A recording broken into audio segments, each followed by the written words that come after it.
Hi there. So we're trying again this morning to talk a little bit about communism and how it's different than capitalism. So one of the things that we talked about was that there are two different responses to communism, or rather, there's two different responses to the industrial revolution.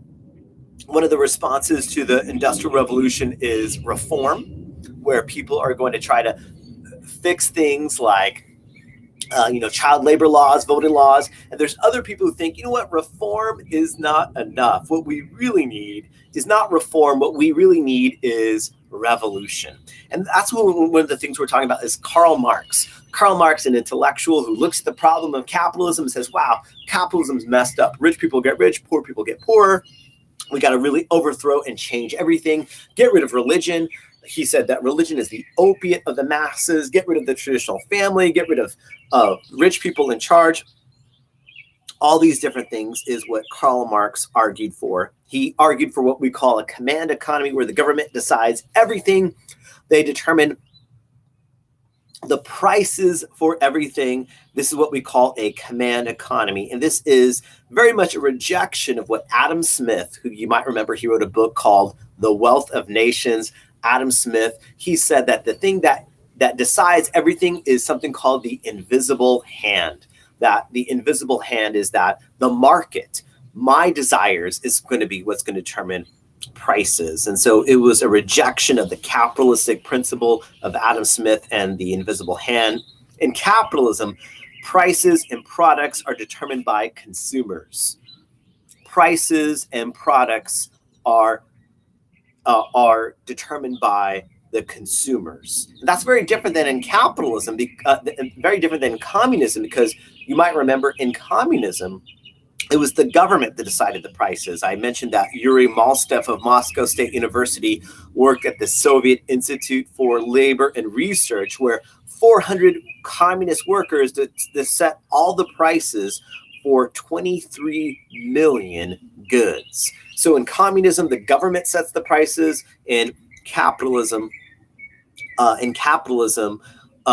it's the consumers that set the prices. It says in capitalism, prices and products are determined by the consumers. In communism, prices and products are determined by the Communist Party. In communism, prices and products are determined by the Communist Party. So what did most workers think about communism, about getting rid of religion, getting rid of factories, as we know it, getting rid of private property, getting rid of inheritance? Well, most workers wanted, and they got higher wages. In general, we see a slow progress under capitalism where factory work isn't perfect, but it gets a little bit better and better and better.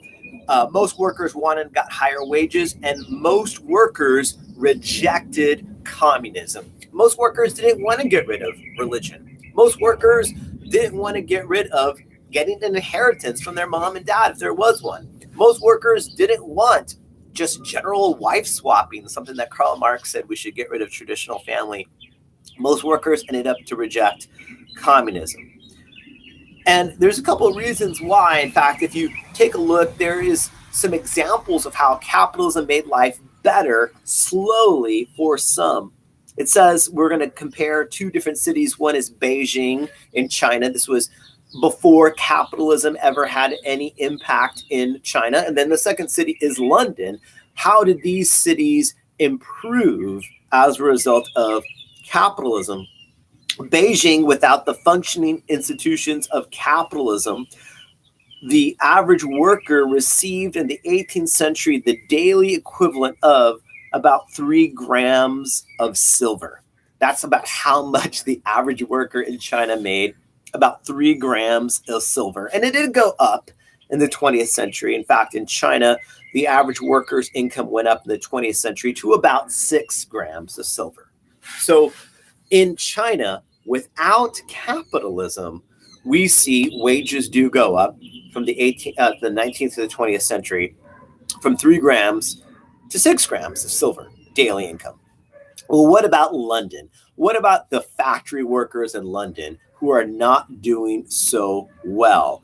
Well, it says that in London, with the functioning institutions of capitalism, workers in the 1800s made about 18 grams of silver a day. So the average factory worker made about 18 grams a day, and it went up in the 20th century to about 70 grams. So think about these differences. In China, the average worker made 3 grams of silver a day in the 19th century. In the 20th century in China, they went up to 6 grams. That's doubling. That's great. But in London, those poor factory workers started off with 6 grams of silver, and it went up. They had 18 grams of silver in the 1800s, and it went up to 70 grams a day. That is exponential growth as a result of capitalism. It went up to about 70 grams a day. There's a chart on your handout, and it kind of shows you the exponential growth of what happens to global wealth per person in the world, in the United States, in Europe, and after 1750, after Adam Smith, after capitalism, global wealth, not just in the white European areas, not just in the United States, but wealth globally starts to exponentially increase. Now, Karl Marx said to achieve this dream of communism, he said that communism is abolishing eternal truths. We're getting rid of religion, getting rid of all these things. Karl Marx said that communism abolishes eternal truths. It abolishes all religion and all morality. Communist Manifesto that Karl Marx wrote said that we're starting everything fresh. Everything is going to be new. And you know what? People are not going to want to get rid of their religion or their factories or the things the way they were. So he says, of course, in the beginning, this cannot be effected except by means of despotic inroads. In other words, Karl Marx says, yeah, this is going to be a revolution. This isn't going to be something that people are going to be okay with at first. We have to actually have dictatorship to do this at first. But after the dictatorship, then we'll transition away from that. He says, if we're getting rid of everything, yeah, we're going to need to have dictatorships. And we see that in our world today, communism and a related philosophy of socialism are more popular today than they've ever been before. A 2016 survey found that 43% of Americans under age 30, had a favorable view of socialism. A 2016 study found 43% of Americans under age 30 had a favorable view of socialism. Now, socialism and communism are distinct, but they are related. They both believe that the government has a job and a role in kind of righting the wrongs and redistributing the wealth to some degree. And it turns out people under age 30 kind of into it. Less than a third of millennials had a favorable view of capitalism. So capitalism is the economic philosophy that we have that gives us Nike and Apple and Google and Netflix and Amazon. And it turns out that less than a third of millennials have a favorable view of capitalism. And that's why we see on Twitter and Facebook and other social media people calling for getting rid of capitalism now with the coronavirus. Harvard University survey polled young adults between age 18 and 29 and found those who did not support capitalism at 51%. So Harvard researched and reached out to young people, and they found out that most young people in this age group don't support the system that gave us Dell computers, that gave us HP, that gave us Apple, that gave us all the different things that we have, iPhones. Most young people do not support that system. And a 2019 poll showed that millennials who supported communism at 36%. So over 1 out of 3 millennials support this system of communism, or at least their understanding of what communism is. It says further, millennials were asked if they believe society would be better if all private property was abolished. In other words, if there's no more personal house that you have or no car that you personally own. And in this survey, 22% of millennials said, yep, our world would be better if there was no private property. Generation Z members and millennials were asked, what about having all higher education free? Should college be free? Should university be free, paid for by the government 45% of them said, yeah, it should be free. So we see that communism and socialism are more popular today than they've ever been. In fact, there's books that have been released recently targeting kids. On the handout, there's one famous book called Communism for Kids. And this is a book published by MIT University Press. MIT is one of the best schools in the country. And the description of the book, it says, once upon a time, people yearned to be free of the misery of capitalism. How could their dreams come true? This little book proposes and presents political theory in simple terms of a children's story, accompanied by illustrations of lovable little revolutionaries experiencing their political awakening. So this major university, MIT Press, has a book called Communism for Kids and says, you know what, haven't you been yearning to free yourself from the misery of capitalism, the misery of iPhones and computers and internet? If you are tired of Chick-fil-A and Chipotle and McDonald's and Whataburger, then it's time to embrace the communist revolution. Another famous book that was published by Oxford University Press is a book called Passing on the Right, where they did research looking at colleges in the United States. And it says that a study of sociologists found that given a choice between offering a job to a Republican and a communist, most faculties preferred the latter. In other words, when it was time to interview for a college professor's job, most colleges said, if I had to choose between hiring a communist and a Republican, I'd rather hire the communist. In fact, it says on the handout, there are now more Marxists. A Marxist is someone who is a communist, than Republicans serving as professors in the United States. One Republican who worked at a university said that after he defended the post 9/11 war on terror, in other words, after 9/11, we went to war with Afghanistan. One Republican at a university said, hey, I thought it was okay for us to go to war with Afghanistan. He discovered a colleague was circulating a leaflet accusing him of basically training Nazis. To be a Republican is to be considered a Nazi, according to this book by Oxford University Press, that there are more communists today working in universities than Republicans working. Well, a third book to consider is this book called The Black Book of Communism, published by Harvard University Press. It's one of the most well-respected books, kind of looking at, well, what happens when governments implement and start a communist revolution? Well, bad things happen. Bad things happen because communist governments arrest people who question the communist revolution.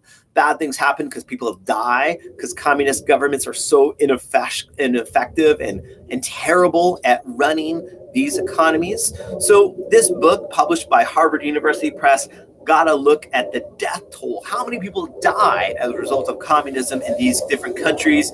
Latin America, this region, the death toll as a result of communists running the government was 150,000 people died in Latin America as a result of communist governments. What about Eastern Europe? How many people in Eastern Europe died because of communist governments either directly killing them or indirectly killing them? We'll write down 1 million people died in Eastern Europe.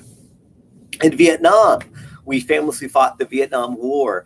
And as a result of the Vietnam War, how many people in Vietnam, not killed by American bullets, but how many Vietnamese were killed by the Vietnamese Communist Party? 1 million Vietnamese were killed by the Vietnamese Communist Party, which is why so many Vietnamese fled to the United States. Probably most people that you know who are Vietnamese are here in the United States because they decided they'd rather get on a boat and try to make it to freedom than stay in their own country under communism.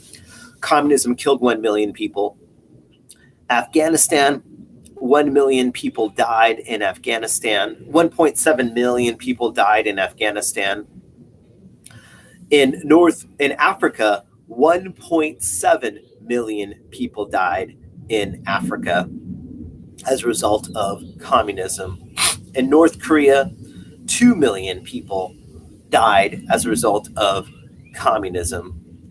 And in Cambodia, we have a further 2 million people dying of communism. Here, what we see is that what that means is that for Cambodia with 2 million people dying, there was a dictator, a guy named Pol Pot, and a government he had called the Khmer Rouge. They killed about 40% of their country's population in just 4 years. They killed 40% of their country's population in just 40 years. The USSR, Russia, the Soviet Union, 20 million Russians died in the Soviet Union as a result of their government. In China, the best example that we have of how communism can really create problems, we estimate that something like 65 million people died as a result of communism. 65 million people died there as a result of communism. So we see that in communism, there's for sure some challenges. We see that there are for sure some real difficulties. And the thing is that even though it promises so much, it actually delivers very little. It says proponents of capitalism believed that the choice of consumers would allow them to grow in power and wealth slowly. That people who believed in capitalism believed that there would be slow progress that would happen, that they would be able to grow in power and wealth slowly. And they believed it was impossible to build a perfect society. Capitalists believed it was impossible to build a perfect society. But capitalism says that people have to settle for an imperfectly better society. You will not have a perfect society, but you can, in capitalism, settle for an imperfectly better society, that things will get slowly better under capitalism. Capitalism say you'll never have perfection, it'll never be the best, it'll never be perfect, but you'll have to settle for an imperfectly better society. Communism, though, believed a strong state could right social and economic wrongs, that whenever you look at the world, there's things that are wrong. And he says that what you should desire is that the state, the government, would right the social and economic wrongs. Communism in general did a good job describing the flaws of capitalism. I mean, absolutely. I mean, communism describes that there's things wrong with capitalism. It does a good job describing what was wrong with capitalism, but communism has a mixed record of describing the solutions to the wrongs of capitalism. For sure, communism points out things that are that are correct. There are some serious flaws. There are some serious things. They describe the flaws, the wrong things of capitalism. But when it comes to the diagnosing a solution, well, communism has a mixed record of diagnosing the solution. So we've seen the intellectual response against the Industrial Revolution was communism. It argued that the state is the answer to everything. And with that, we are now going to be moving away and transitioning away to another topic in the Industrial Revolution, even though the communism is even more popular now than ever. We do see there are some changes in our society as young people in particular are interested in it, and young people are desiring socialism and communism at ever higher levels. Perhaps it's important we kind of consider how has communism done in these other countries. If there's other questions or uncertainties, I'll make sure to post the sections that were not clear in our discussion. I look forward to seeing you guys again tomorrow, and stay safe.